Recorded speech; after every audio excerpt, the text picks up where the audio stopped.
ਹਾਂਜੀ, ਸਤਿ ਸ਼੍ਰੀ ਅਕਾਲ ਭਾਜੀ। ਜੀ ਭਾਜੀ, ਹਾਂਜੀ ਭਾਜੀ, ਮੈਂ ਜਿੱਦਾਂ ਭਾਜੀ ਹੁਣਾਂ ਨੂੰ ਪੁੱਛਣਾ ਸੀਗਾ, ਲੌਗ ਬੁੱਕ ਬਾਰੇ ਕੋਈ ਗੱਲ ਕਰਨੀ ਸੀਗੀ। ਜੀ। ਤੇ ਭਾਜੀ ਅਸੀਂ ਜਿੱਦਾਂ ਲੌਗ ਬੁੱਕ ਲਵਾਈ ਸੀਗੀ ਜੀ, ਲਵਾਈ ਹੋਈ ਕੀਪ ਟਰੈਕਿੰਗ ਦੀ, ਜਿਹੜੀ ਹੁਣ ਫਾਰਮਲੀ ਕੀਪ ਸੀਗੀ, ਹੁਣ ਮੋਟਿਵ ਟਰੈਕਿੰਗ ਵਾ।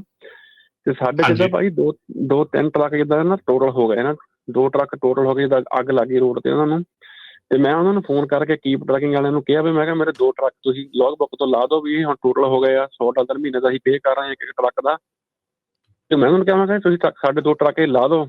ਉਹ ਕਹਿੰਦੇ ਅਸੀਂ ਟਰੱਕ ਸਾਡੇ ਲਾ ਨਹੀਂ ਸਕਦੇ, ਤੁਸੀਂ ਅੰਡਰ ਕਾਂਟਰੈਕਟ ਆ। ਮੈਂ ਕਿਹਾ ਜੀ ਅਸੀਂ ਤਾਂ ਤੁਹਾਨੂੰ ਕਾਂਟਰੈਕਟ ਕੀਤਾ ਹੀ ਨਹੀਂ, ਕੋਈ ਕਦੇ ਵੀ ਨਹੀਂ ਕੀਤਾ, ਤੇ ਤੁਸੀਂ ਕਿੱਦਾਂ ਕਹਿੰਦੇ? ਕਹਿੰਦਾ ਨਹੀਂ, ਇਹ ਕਹਿੰਦਾ ਐਵਰੀ ਈਅਰ ਆਪਣੇ ਆਪ ਆਟੋ 'ਚ ਰਿਨਿਊ ਹੋ ਜਾਂਦਾ, ਤੇ ਇਹ ਨਹੀਂ ਲਾ ਸਕਦੇ ਸਾਡੇ ਹਜੇ। ਤਾਂ ਮੰਨ ਲਓ ਮੈਂ ਅਕਤੂਬਰ ਤੋਂ ਉਹਨਾਂ ਨੂੰ ਕਾਲਾਂ ਕਰਨ ਲੱਗਾ ਨਾ ਵੀ ਲਾ ਦਿਓ। ਜਦੋਂ ਜਨਵਰੀ ਚੜ੍ਹ ਗਿਆ ਉਹ ਕਹਿੰਦੇ ਜੀ ਅਸੀਂ ਨਹੀਂ ਅਸੀਂ ਲਾ ਹੀ ਨਹੀਂ ਸਕਦੇ, ਤੁਸੀਂ ਜਿੰਨਾ ਰੈਸਟ ਆਫ ਰਹਿੰਦਾ ਜਿਹੜਾ ਉਹਦਾ ਪੇ ਕਰ ਦਿਓ ਤੇ ਦੈਟਸ ਇਟ। ਤੇ ਮੈਂ ਕਿਹਾ ਵੀ ਜਦੋਂ ਹੁਣ ਸਾਡੀ ਸਰਵਿਸ ਜਾਂ ਟਰੱਕ ਹੀ ਹੈ ਨਹੀਂ, ਜੇ ਚੀਜ਼ ਲਾਈਵ ਹੈ ਹੀ ਨਹੀਂ, ਉਹ ਟੋਟਲ ਹੋ ਗਏ ਦੈਟਸ ਇਟ, ਟਰੱਕ ਹੈ ਹੀ ਨਹੀਂ, ਰੋਡ 'ਤੇ ਹੈ ਨਹੀਂ, ਵੀ ਅਸੀਂ ਉਹਦੇ ਪੈਸੇ ਕਾਹਦੇ ਪੇ ਕਰੀਏ? ਨਹੀਂ ਜੀ, ਕਹਿੰਦੇ ਸਾਡਾ ਕਾਂਟਰੈਕਟ ਵਾ ਵੀ ਤੁਹਾਨੂੰ ਜੇ ਕੁਛ ਵੀ ਹੋ ਜਾਵੇ ਡਜ਼ਨਟ ਮੈਟਰ, ਤੁਹਾਨੂੰ ਸਾਡੇ ਜਿਹੜਾ ਰੈਸਟ ਆਫ ਕਾਂਟਰੈਕਟ ਉਹਦੇ ਪੈਸੇ ਪੇ ਕਰਨੇ ਪੈਣੇ ਆ, ਤੇ ਅਸੀਂ ਕਰਾਂਗੇ। ਮੈਂ ਕਿਹਾ ਹੋਰ ਕੋਈ ਰਾਹ ਵੀ ਮੈਂ ਕੁਛ ਕਰ ਲਵਾਂ? ਕਹਿੰਦੇ ਵੀ ਜੇ ਤੂੰ ਪੈਸੇ ਨਹੀਂ ਦਊਂਗਾ ਤਾਂ ਅਸੀਂ ਕਲੈਕਸ਼ਨ ਨੂੰ ਪਾਵਾਂਗੇ, ਤੇ ਨਹੀਂ ਤਾਂ ਕਹਿੰਦੇ ਜਿਹੜੇ ਜਾਣੀ ਕਿ ਥ੍ਰੈਟ ਦਿੱਤਾ ਵੀ ਕਹਿੰਦਾ ਕਲੈਕਸ਼ਨ ਨੂੰ ਪਾਵਾਂਗੇ। ਬੜਾ ਔਖਾ ਬੋਲਿਆ। ਕਹਿੰਦਾ ਜੋ ਜੀ ਹੁੰਦਾ ਕਹਿੰਦੇ ਕਰ ਲਓ, ਈਵਨ ਕਹਿੰਦਾ ਕਾਲ ਦਾ ਟਰੰਪ, ਕਹਿੰਦਾ ਇਹ ਲਾਓ, ਕਹਿੰਦਾ ਇਹ ਜਿਹੜੀ ਚੀਜ਼ ਇੱਦਾਂ ਹੀ ਰਹਿਣੀ ਹੈ ਨਾ। ਇਹ ਤਾਂ ਇੰਡੀਆ ਤੋਂ ਤਾਂ ਨਹੀਂ ਰਨ ਹੁੰਦੀ ਕਿ ਇੱਥੋਂ ਰਨ ਹੁੰਦੀ ਆ? ਇਹ ਕੀਪ ਟਰੈਕਿੰਗ ਮੋਟਿਵ ਹੁਣ ਮੋਟਿਵ ਆ ਜਿੱਦਾਂ ਮੈਂ ਆਪਣੇ ਸਾਰੇ ਨਹੀਂ ਦੇਖੋ, ਇਹ ਤਾਂ ਜਦੋਂ ਅਦਾਲਤ 'ਚ ਜਾਊਂਗੇ ਤਾਂ ਅਦਾਲਤ ਨੇ ਫੈਸਲਾ ਕਰਨਾ ਆ। ਇਹ ਟਰੰਪ ਨੂੰ ਕਾਲ ਕਰ ਲਓ, ਭਾਵੇਂ ਬਾਦਲ ਨੂੰ ਕਰ ਲਓ। ਨਹੀਂ, ਉਹ ਕਹਿੰਦਾ ਨਾ, ਕਹਿੰਦਾ ਚਾਹੇ ਤੁਸੀਂ ਜੋ ਮਰਜ਼ੀ, ਕਹਿੰਦਾ ਨਹੀਂ ਦੇਖੋ ਤੜੀ ਤਾਂ ਉਹਨੇ ਮਾਰਨੀ ਆ। ਹੁਣ ਇਹ ਦੇਖੋ ਫੈਸਲਾ ਹੁਣ ਤੁਹਾਨੂੰ ਇਹ ਲੈਣਾ ਪੈਣਾ, ਬਾਲ ਇਜ਼ ਇਨ ਯੂਅਰ ਕੋਰਟ, ਵੀ ਤੁਸੀਂ ਅੱਗੇ ਕਿੱਦਾਂ ਪ੍ਰੋਸੀਡ ਕਰਨਾ। ਉਹਨੇ ਤੁਹਾਡੇ ਤੇ ਜਿਹੜਾ ਉਹ ਬਹਾਨਾ ਲਾ ਕੇ ਕਹਿਣਾ ਹੀ ਕਹਿਣਾ ਵੀ ਤੁਸੀਂ ਪੈਸੇ ਦਿਓ, ਪਰ ਇਹਦੀ ਲੀਗੈਲਿਟੀ ਚੈੱਕ ਹੋਣੀ ਆ। ਉਹ ਅਦਾਲਤ ਹੀ ਚੈੱਕ ਕਰ ਸਕਦੀ ਆ। ਉਹ ਕੋਰਟ ਹੀ ਫੈਸਲਾ ਕਰੂਗੀ ਵੀ ਹਾਂ ਤੁਹਾਨੂੰ ਲੋੜ ਆ ਦੇਣ ਦੀ ਜਾਂ ਨਹੀਂ ਦੇਣ ਦੀ। ਹੁਣ ਜੇ ਕੋਈ ਬੰਦਾ, ਹੁਣ ਮੰਨ ਲਓ ਰਮਨ ਜੀ ਵੀ ਟਰੈਕਿੰਗ ਚੋਂ ਬਾਹਰ ਚੱਲ ਜਾਵੇ, ਤੇ ਜੇ ਉਹਨਾਂ ਨੇ ਲਿਆ ਦੇ ਤਾਂ ਮਤਲਬ ਹੁਣ ਉਹ ਕਾਂਟਰੈਕਟ ਤੱਕ ਉਹਨੂੰ ਪੈਸੇ ਦੇਣੇ ਹੀ ਪੈਣੇ ਆ। ਰਾਸ਼ਟਰ ਕਾਂਟਰੈਕਟ ਇੱਕ ਐਸੀ ਚੀਜ਼ ਹੈ ਜਿਹੜੀ ਤੁਸੀਂ ਡਿਨਾਈ ਨਹੀਂ ਕਰ ਸਕਦੇ। ਉਹਨੂੰ ਜੇ ਤੁਸੀਂ ਕੀਤਾ ਹੈਗਾ, ਡੈਫੀਨੇਟਲੀ ਭਾਜੀ ਵੀ ਕਦੇ ਕਾਂਟਰੈਕਟ ਨਹੀਂ ਕੀਤਾ, ਪਰ ਮੋਸਟਲੀ ਜਿਹੜੀਆਂ ਇਹ ਕੰਪਨੀਆਂ ਹੈਗੀਆਂ ਜੋ ਤੁਹਾਡੇ ਕੋਲ ਤੁਹਾਨੂੰ ਦਿੰਦੀਆਂ ਹੈਗੀਆਂ, ਇਹ 24 to 36 ਮੰਥ ਦਾ ਜਿਹੜਾ ਕਾਂਟਰੈਕਟ ਕਰਦੀਆਂ ਹੈਗੀਆਂ। ਉਸ ਤੋਂ ਬਿਨਾਂ ਡਿਵਾਈਸ ਨਹੀਂ ਮਿਲਦਾ ਹੈਗਾ। ਤੇ ਦੂਸਰੀ ਚੀਜ਼ ਹੈਗੀ ਆ ਕਿ ਤੁਸੀਂ ਇੱਕ ਤੁਹਾਡੇ ਕੋਲ ਚੋਇਸ ਹੋਰ ਹੈਗੀ ਆ ਕਿ ਤੁਸੀਂ ਆਪਣੇ ਜਿਹੜੀ ਇੰਸ਼ੋਰੈਂਸ ਹੈਗੀ ਆ, ਇੰਸ਼ੋਰੈਂਸ ਕਲੇਮ ਦੇ ਵਿੱਚ ਤੁਸੀਂ ਇਹ ਚੀਜ਼ ਐਡ ਕਰ ਸਕਦੇ ਆ। ਇੰਸ਼ੋਰੈਂਸ ਜਿਹੜਾ ਇਹਦਾ ਕਲੇਮ ਦੇ ਵਿੱਚ ਐਡ ਕਰਕੇ ਉਹ ਪੇ ਕਰ ਸਕਦੀ ਆ। ਦੂਸਰਾ ਤਰੀਕਾ ਜਿਹੜਾ ਉਹ ਇਹ ਹੈਗਾ ਕਿ ਤੁਸੀਂ ਮੈਨੂੰ ਆਫਟਰ ਆਫ ਏਅਰ ਜਿਹੜੀ ਆ ਉਹ ਆਪਣਾ ਰਾਜਕਰਨ ਹੋਣਾ ਕੋਲ ਨੰਬਰ ਲੈ ਕੇ ਜਾਂ ਮੈਨੂੰ ਟੈਕਸਟ ਕਰ ਦਿਓ 5597018000 ਦੇ ਉੱਤੇ, ਤੇ ਮੈਂ ਕੋਸ਼ਿਸ਼ ਕਰੂੰਗਾ ਕਿ ਮੈਂ ਤੁਹਾਡੀ ਹੈਲਪ ਕਰ ਸਕਾਂ।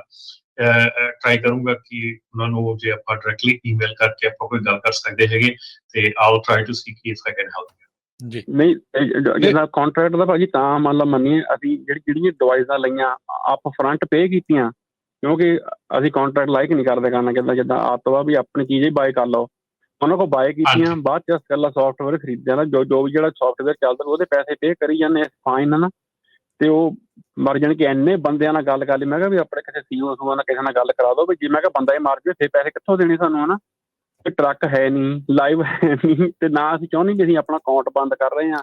ਤੇ ਤੁਸੀਂ ਏਦਾਂ ਕਰ ਲਿਓ, ਇੱਕ ਤਾਂ ਭਾਜੀ ਰਮਨ ਭਾਈ ਨਾਲ ਬਾਅਦ 'ਚ ਕਰ ਲਿਓ ਗੱਲ, ਵਕੀਲ ਦੇ ਨਾਲ ਪਹਿਲਾਂ ਗੱਲ ਕਰ ਲਿਓ ਇਹਨਾਂ ਦੇ ਨਾਲ ਵੀ। ਤੇ ਬਾਕੀ ਆਈ ਥਿੰਕ ਰਮਨ ਜੀ ਜਿਹੜੇ ਏਦਾਂ ਦੇ ਕਾਂਟਰੈਕਟਸ ਵੀ ਕਈ ਹੁੰਦੇ ਆ ਨਾ, ਵੀ ਜਿਹੜੇ ਲੋਕਾਂ ਨੂੰ ਇੱਕ ਹਿਸਾਬ ਦੇ ਨਾਲ ਤਾੜਦੇ ਆ, ਕੋਰਟਾਂ ਉਹਨਾਂ ਦਾ ਵੀ ਬਹੁਤ ਕਈ ਵਾਰੀ ਕਰਦੀਆਂ। ਸੋ ਆਈ ਥਿੰਕ ਜੇ ਗੱਲਬਾਤ ਨਾਲ ਨਹੀਂ ਮਾਮਲਾ ਸੁਲਝਦਾ ਫਿਰ I think that's next step. ਇਹ ਤਾਂ ਹੁਣ ਤੁਹਾਨੂੰ ਏਦਾਂ ਹੀ ਫਿਰ ਉਸ ਤੋਂ ਬਾਅਦ ਕਰਨਾ। ਜਾਣੀ ਕਿ ਬਾਕੀ ਰੀਜ਼ਨ ਭਾਜੀ ਮੇਰਾ ਇਹ, ਮੈਂ ਕਿਹਾ ਜਦੋਂ ਆਪਣੇ ਸਾਰੇ ਜਿੱਦਾਂ ਆਪਣੀ ਸਾਰੀ ਕਮਿਊਨਿਟੀ ਮੋਸਟਲੀ ਇਹਨਾਂ ਦੀ ਲੌਗ ਬੁੱਕਾਂ ਵਰਤਦੀਆਂ ਆ, ਮੈਂ ਉਹਨਾਂ ਨੂੰ ਵੀ ਦੱਸਣਾ ਚਾਹੁੰਦਾ ਆਪਣਾ ਤੁਸੀਂ ਸਾਰੇ ਭਾਈ ਦੇਖ ਸਕਦੇ ਆ ਕਿ ਇੱਦਾਂ ਦੀ ਗੱਲਬਾਤ ਹੈਗੀ ਆ, ਕੋਈ ਤੁਹਾਨੂੰ ਪਹਿਲੇ ਸੌਟ ਆਊਟ ਕਰ ਸਕਦੇ। ਹੁਣ ਮੰਨ ਲਓ ਅਸੀਂ ਜ਼ਿਆਦਾ ਬੈਂਕ ਰਾਪੀ ਬਣ ਨੂੰ ਰਾਈਟ, ਤਾਂ ਟਰੱਕਿੰਗ ਤਾਂ ਉੱਦਾਂ ਨਹੀਂ ਚੱਲ ਰਹੀ। ਬੰਦਾ ਕਹਿੰਦਾ ਵੀ ਮੈਂ ਆਪਣੇ ਖਾਤੇ ਘਟਾਵਾਂ, ਟਰੱਕ ਜਿਹੜੇ ਖੜੇ ਆ ਉਹਨਾਂ ਨੂੰ ਜਿੱਦਾਂ ਲੌਗ ਆਪਾਂ ਖਾਤੇ ਨਾ ਪੇ ਕਰੀਏ ਉਹਨਾਂ ਦੇ। ਤੇ ਮੈਂ ਕਿਹਾ ਵੀ ਤੁਸੀਂ ਤਾਂ ਪੁੱਠਾ ਕਰ ਰਹੇ ਸਾਨੂੰ, ਹੈ ਨਾ, ਵੀ ਜਦ ਕੰਮੇ ਹੈ ਨਹੀਂ। ਨਹੀਂ ਬਿਲਕੁਲ ਨਹੀਂ। ਦੇਖੋ ਪ੍ਰੈਡੇਟਰੀ ਕਾਂਟਰੈਕਟਸ ਹੁੰਦੇ ਨੇ, ਇਹ ਹੋ ਸਕਦਾ ਵੀ ਇਹ ਉਸ ਕੈਟਾਗਰੀ ਦੇ ਵਿੱਚ ਆ ਸਕਦਾ ਹੋਵੇ, ਆਈ ਡੋਂਟ ਨੋ। ਇਹ ਤਾਂ ਜਿਹੜੀ ਅਦਾਲਤ ਆ ਉਹੀ ਇਵੈਂਚੁਅਲੀ ਇਸ ਦੇ ਉੱਤੇ ਫੈਸਲਾ ਜਿਹੜੀ ਉਹ ਕਰ ਸਕਦੀ ਹੈ। ਤੁਹਾਨੂੰ ਜ਼ਰੂਰ ਡੈਫੀਨੇਟਲੀ ਇਸ ਦੇ ਵਿੱਚ ਅੱਗੇ ਰਾਹ ਲੈਣਾ ਚਾਹੀਦਾ। ਤੇ ਬਾਕੀ ਪ੍ਰੋਗਰਾਮ ਦੇ ਬਾਅਦ ਚ ਰਮਨ ਹੋਣਾ ਦੇ ਨਾਲ ਤੁਸੀਂ ਜ਼ਰੂਰ ਕੰਟੈਕਟ ਕਰ ਲਿਓ ਜੀ। ਥੈਂਕ ਯੂ ਮਨਦੀਪ ਭਾਜੀ। ਸਰੋਤੇ ਨਾਲ ਇਦਾਂ ਵਾਪਰੀ ਹੋਵੇ ਜਾਂ ਉਹ ਵੀ ਜ਼ਰੂਰ ਸਾਨੂੰ ਦੱਸ ਦੇਣ। ਪਰ ਰਮਨ ਜੀ ਇੰਸ਼ੋਰੈਂਸ ਵਾਲੇ ਕੇਸ ਬੇਸ ਤੇ ਇਹਨਾਂ ਨੂੰ ਕਲੇਮ ਦੇ ਸਕਦੇ ਆ? I don't think so. ਕੋਸ਼ਿਸ਼ ਆ ਹਰਜੋਤ ਜੀ, ਇਟਸ ਨਾਟ ਲਾਈਕ ਕਿ ਸੈਡ ਐਂਡ ਡਨ ਹੈਗਾ, ਬਟ ਕਈ ਵਾਰੀ ਇੰਸ਼ੋਰੈਂਸ ਜਿਹੜੀ ਹੈਗੀ ਆ ਉਹ ਜਿਹੜਾ ਇਕਵਿਪਮੈਂਟ ਵਿੱਚ ਲੱਗਾ ਹੈਗਾ ਉਹਦਾ ਕਲੇਮ ਪੇ ਕਰ ਦਿੰਦੀ ਹੈ।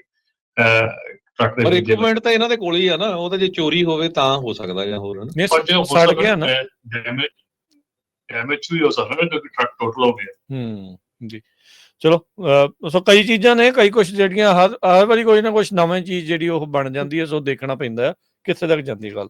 ਹਾਂਜੀ ਮੱਖਣ ਸਿੰਘ ਜੀ।